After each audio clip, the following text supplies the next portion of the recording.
fight commentary breakdowns. I wanted to do a very quick one that I found on Chinese social media. This is Youku, which is the Chinese version, kind of like the Chinese version of YouTube. So I'm going to tune it down.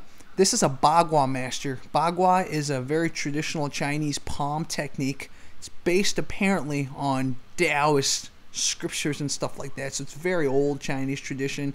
This is DongJian. He's a Chinese MMA fighter training mostly in Muay Thai. And so it's actually this guy, the Bagua fighter, decided to take on our MMA fighter. So you see, he got his palm techniques out. They're going to spar. They're both wearing shin guards. And here we go. Bagua, Ba means 8. I forget how many steps there are. It's based on, again, it's based, ouch, he caught the kick, clinched up. Very interesting. He just ate a huge right. I don't know if our Bagua master's ever been punched like that. Maybe he got hurt a little.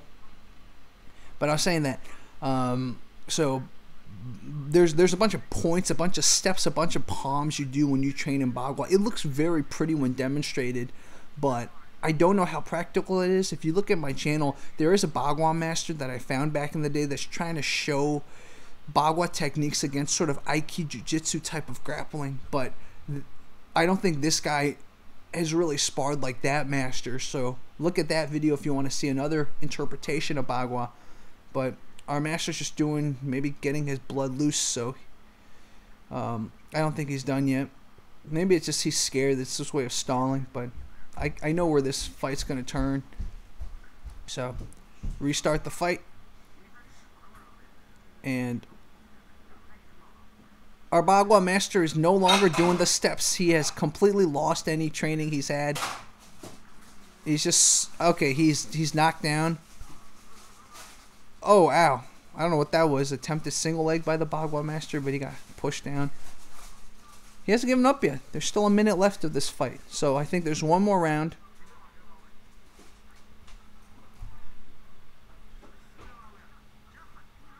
All right. He, of course... Oh my god. Yeah, this Bagua master does not stand a chance. Yeah, he's done. Wow. That's some intensity. He's not used to this level of force. Look at that. Look at that kick. And then they fight again. He gets, look at those. Oh, he's eating the left, right, the hooks and uppercuts. I think what's very interesting is, I'm going to go back here. At first, you see, he's at least trying to do some of his Bagua moves. At first, he's trying a little bit. He's got his palms out.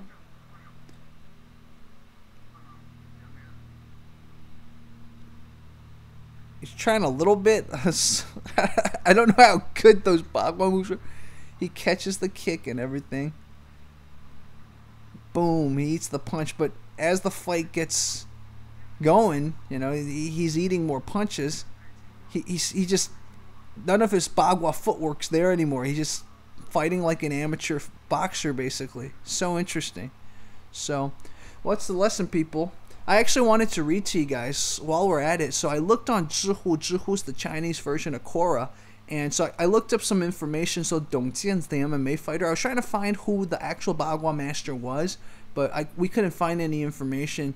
So this guy says DongJian 是我张教练的朋友. So DongJian trains under this guy named Zhang Jiaolian. So this guy commenting is saying that DongJian's a friend of a friend, basically. And so this is some of the place that DongJian, our MMA fighter, trains at, commented on this fight.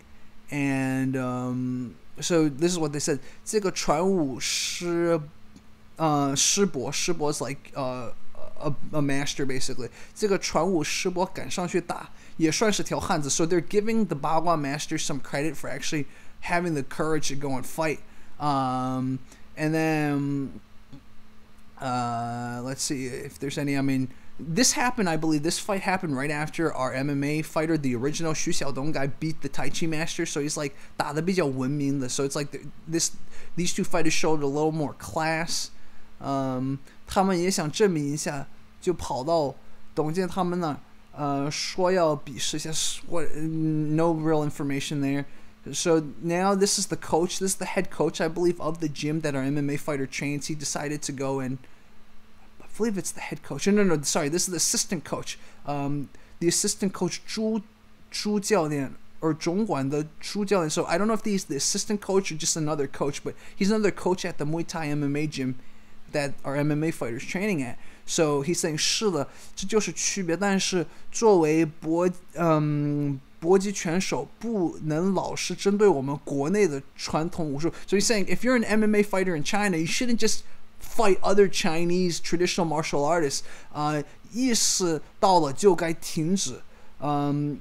搏击拳手应该提高技术。So you have to look to get better， 强大自己。So make yourself an even better fighter. 迎战世界搏击高手。So go fight the best MMA fighters in the world. 传统武术做好世界推广。We need to help Chinese Kung Fu get even more popular internationally. You know, it's a part of our cultural heritage. 这些招式也是非常不容易创始出来的。You know, it took time, it took effort to create all these cool, flowery, flowy motions. 很小的一件事，其实没有必要再去 I forgot what this word 抄 I think it's like there's no reason to go and spar some more. 从年龄、训练方法、训练时间和量上都赶不上现在的。So basically he's saying is all these traditional martial artists, there's no reason to challenge them. They're behind the times. They don't know how to spar. They don't know how to fight. So like it's pointless to go and call them out. Like so this is what the MMA coach is saying. 从礼上 this is very Chinese culture. 从礼上我们应该尊重. So he's saying just part of Chinese face, part of Chinese values, we should just respect these guys. Let's just give them some respect. After all, they're older. 前辈们 means they're older by a generation. Actually, no. 长辈 is one generation. 前辈 means they're older by 2 generations. 为了养家糊口，同时他们也在传播武术。So look, these guys just want to survive and they're trying to pass on Chinese culture. But I like what he said here. He added something here. He's like, 当然确实他们有一部分老是说自己厉害。So he's also saying, I do qualify what I said earlier about respecting them. There are some of these masters, these Tai Chi, Kung Fu, Bagua masters who say they're so good and they can beat anyone. So, but our coach finally says, 但是没有必要跟他们计较，因为擂台上没有见过他们。So it's like there's no reason to debate them or fight them because they're never gonna really step it up anyways. It's very interesting to hear a MMA coach weigh in. You know, we've seen MMA fighters take on other Kung Fu people, but this is the first time we've seen MMA coaches. So like someone who probably has more education, maybe a little bit more training, a little bit more class, hopefully. This is their interpretation of all this. So I just wanted to bring you guys some Chinese culture. This again was from Zhihu, which is China's version of Quora. And so, you know, there's a lot of debate about this whole Chinese Bushido thing, and this is another view on all this. And, you know, I like to learn from the teachers. So I hope you guys like this little breakdown. Hope you guys like this little exploration into Chinese culture. This was Fight Commentary Breakdowns.